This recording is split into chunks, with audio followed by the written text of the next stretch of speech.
Hello, I'm Bart McDermott, Refuge Manager at Stone Lakes National Wildlife Refuge here at Elk Grove, California, and... You're watching This Week at Interior! This Week at Interior. Secretary Haaland and Bureau of Land Management Director Tracy Stone Manning visited Berryessa Snow Mountain National Monument this week to meet with federal, tribal, state, and local officials and community members to learn about their vision for conserving the natural and cultural resources in the region. The Secretary heard about proposals to expand the existing national monument to protect culturally important sites on adjacent BLM-managed public land. The Secretary then traveled to Colorado, where she highlighted how investments being made through President Biden's Investing in America agenda are putting people to work to plug and remediate orphaned oil and gas wells and reduce the risk of wildland fire. She also visited Rocky Mountain National Park, where she toured several projects funded by the Great American Outdoors Act to improve recreational access for park visitors. At the White House Summit on Building Climate-Resilient Communities this week, Secretary Haaland announced new policies to strengthen Interior's ability to meet its mission in the face of a changing climate. For the first time, the department will factor the climate crisis into every facet of its operations. The new policies will make for clearer and more consistent climate information to be used across the department. Interior also announced that all of its bureaus and offices have moved forward in the effort to implement Secretary Haaland's directive to phase out single-use plastics on public lands over the next decade.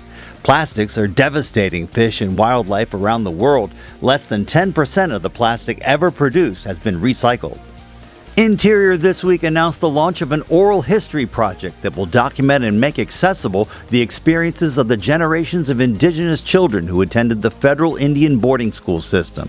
This effort, the first of its kind to be undertaken by the federal government, is part of the Federal Indian Boarding School Initiative launched by Secretary Haaland to ensure stories and experiences from survivors can be shared with current and future generations. The Biden-Harris administration's Wildland Fire Mitigation and Management Commission released its report this week, outlining a comprehensive, consensus-based set of recommendations to address the nation's wildfire crisis. The recommendations provide strategies for transforming our wildland fire response approach from reactive to proactive, building sustainable and long-term solutions, and creating communities and landscapes that are more resilient and adaptable to wildfire as a fundamental part of our world.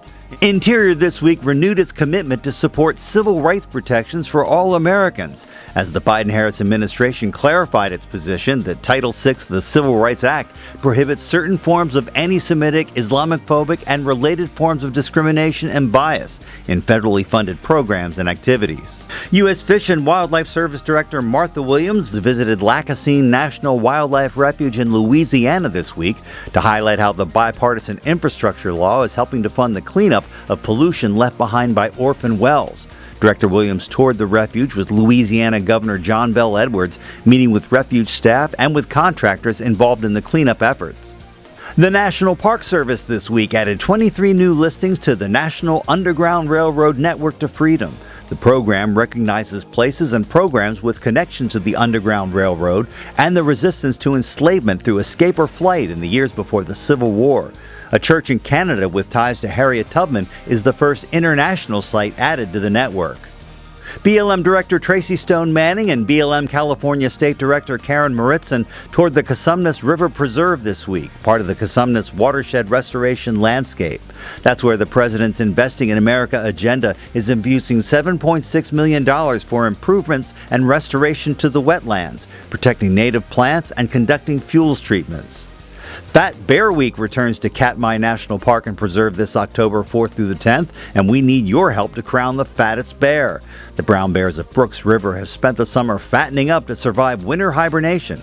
Now they contend for the title of champion. You can check out the live cams and find out more about this year's contest at fatbearweek.org. And our social media picture of the week, we're shining a light on a park that stretches about 185 miles from Washington, D.C. to Cumberland, Maryland. The Chesapeake and Ohio Canal National Historical Park provides a place to enjoy nature and recreation while preserving America's early transportation history along the Potomac River. Make sure you follow us on Facebook, Instagram, Twitter, and YouTube. That's This Week at Interior.